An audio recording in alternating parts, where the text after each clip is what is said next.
My name is Dan Muzzy. I'm president of Players Club Golf.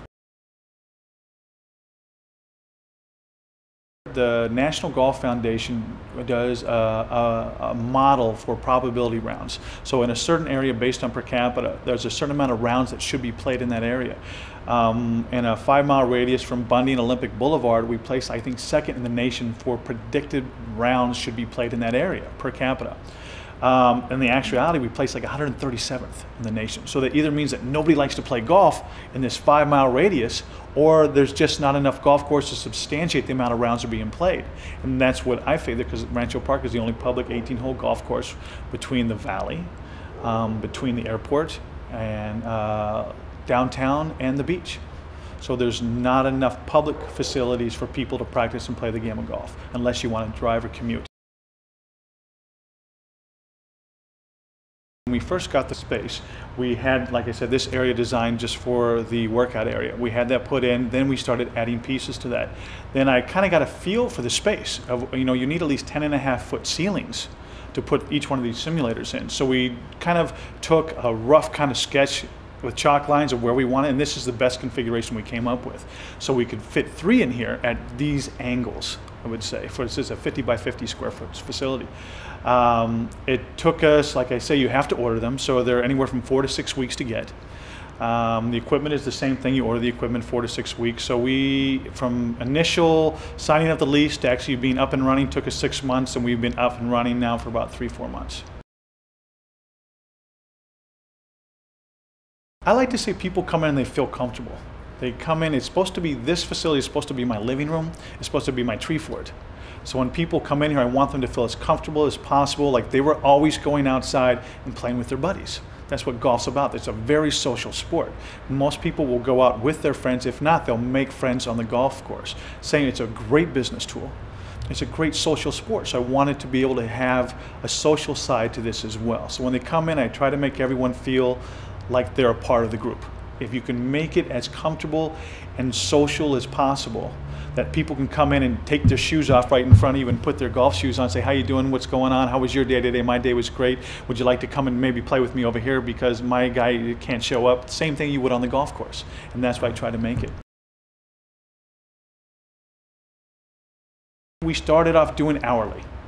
And we had a lot of the people that use the facility say, is there a way that we can do a membership type deal where we can pay an X amount of fee per month and we can use it when we want to, make the reservation similar to what we do before. So we came up with a membership price, and that seems to be working for us better than the actual hourly price. So we're leaning more towards that membership base. And we charge $90 a month for anyone to come in that's a member to make a 1-hour reservation to play golf. You can play 18 holes in under an hour, and of course you can hit a tremendous amount of golf balls in an hour on the driving range. There's a handful of simulator companies out there. What I do is that even with my training or any kind of therapy or anyone brings in, I say go to where the people that are the athletes that get paid a tremendous amount of money go to purchase or do their training.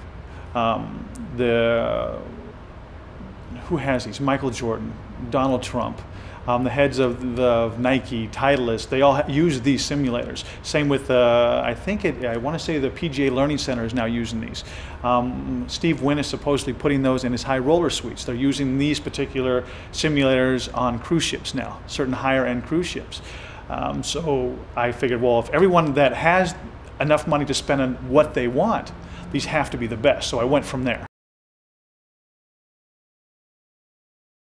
We've almost have 40 members now with no advertising. So it's more of a word of mouth for us right now. We're planning right now in the process of doing a bigger push for the marketing and for the publicity. We feel because we're the only indoor golf facility that you can actually play around a golf in or practice it, and or into the night and day and whatnot, we should hopefully be a slam dunk for the uniqueness as far as TV, not necessarily TV, but magazines, local papers, things like that. So our push is coming up. We already have a decent solid base of members. Our expansion plans basically are this. This is my testing ground to make sure that people will accept this. Once I hit 100, 125 members, we will plan to find a larger facility, see how much it costs us for that space versus how many simulators we can handle, what we think we can get for membership outside of this. If we can get 100, 110 members in a 2,500 square foot space with limited publicity, limited advertising, all word of mouth, in this area, there's some 3 million people. So this, I mean, we should have a chance of hopefully, I'm not saying a large number, 300 to 400 members at maybe a slight bit higher price per month, and that we should do fairly well that way. It would be a club. Now it becomes not a facility that you can kind of hang out at. It becomes an actual indoor country club with all the amenities that you would find in a country club. It's actually to see people come in and enjoy themselves. To me, the best businesses to be in, if you didn't have to make a living, to me would be the restaurant business. To see people actually enjoy themselves, eating, socializing, smiling, laughing, having that kind of fun. It's a great thing in life to give somebody pleasure. Just watch somebody come in for the first time who's never hit a golf ball, can actually hit a golf ball, and it's not going to go all over the place and be embarrassed to actually learn the game of golf. That's something you can give them. To come in for somebody, let's say that a guy is 88, 90 years old. I have a guy here who practices who's almost 90 years old. He can come in here and hit golf balls or even play around that he normally couldn't drag his bag around for. Someone who has a dream, someone who has a desire to fulfill that dream, and somebody who goes after that dream. There's a lot of entrepreneurs that are smart. There's a lot of entrepreneurs that aren't that smart, but they have the ability to put people around them that are smart.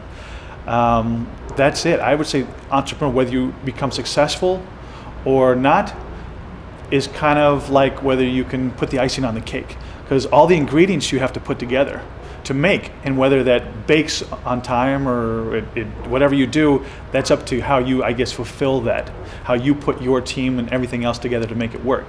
How do you, entrepreneurs come in all kinds of different shapes, sizes, everything. Skill sets, it doesn't matter. It's really, I think it's that base. You have to have that desire to want to create something, to watch it grow and see it succeed. Make sure that you have the time to dedicate to it. Make sure if you have a family that they're in for what you have to do.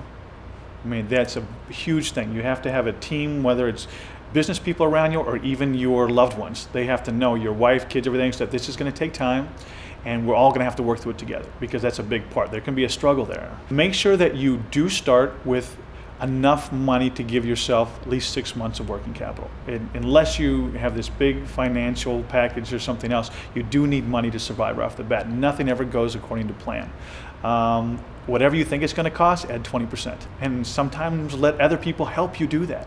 Don't be afraid to ask for help. And I think that's what this is about. Nobody can do anything alone. It takes way too many hours and way too much time. Let me tell you, you need people to help you. So don't be afraid to ask for that help.